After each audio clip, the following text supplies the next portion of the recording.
I believe that media play a very important role in shaping public opinions. I just wonder, in situations like this where the public opinion is very divided, just on top of the mission you have answered just now to keep the people well informed, do you think the media should make any attempt to swing the public opinion to one side or the other? To screen the public opinion. Yeah. Swing the public opinion. I see. Thank you for your question. That's a good one. To swing the public opinion, no, absolutely not. The media's role definitely is to facilitate dialogue. We might represent the voices that are on the ground, and to some extent, different reporters will take different stands. Like for me, when I write my columns, I take a personal stance on the issues, but when we report, we mainly try to convey the main points of the debate, whether it's from the government side, whether it's from the side of the citizens. But this facilitating of dialogue is very much determined by the people. There are some people who believe that the media has a role, and of course it does. And it's been publicly stated that the Straits Times, for example, believes in nation building. So it definitely supports finding consensus, trying to solve disputes, to heal divisions, and in that respect, we try and influence public opinion. But in terms of swinging from one to the other, I don't think we specifically do that. I don't know if Zoran wants to add something. Thank you. Thank you very much for the question. Do we have any other questions from the audience? Hi, it's me again. Talking about multiculturalism. No, just not yourself. Okay, talking about multiculturalism, right?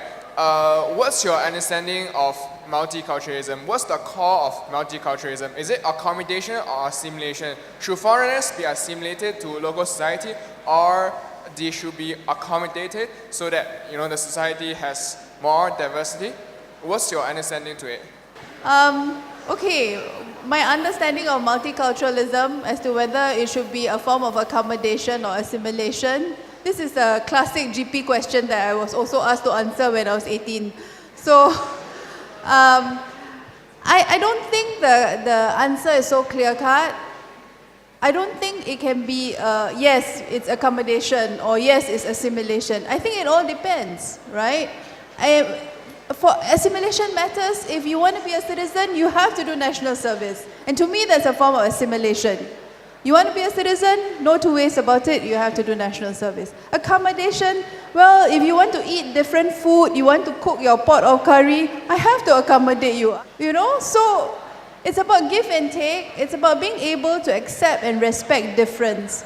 And it's about being in a country where, nobody expects special privileges just because he or she is better educated, comes from a better country, comes from a better place, better culture. No, when you come to Singapore, we live as equals, each of us deserving of mutual respect, no matter what our station in life is. I think that is very important at the end of the day.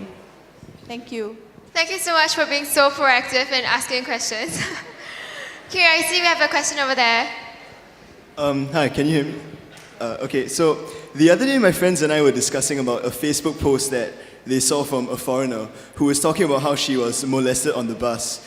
And the post kind of went viral, and a lot of the comments were from Singaporeans who were saying how she deserved it because she's a foreigner.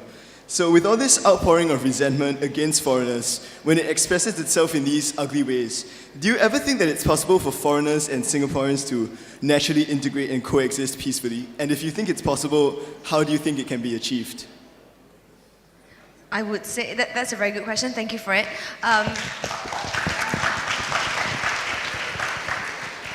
And in my answer, I would say, don't believe what you read on the internet. Only some things can be believed in.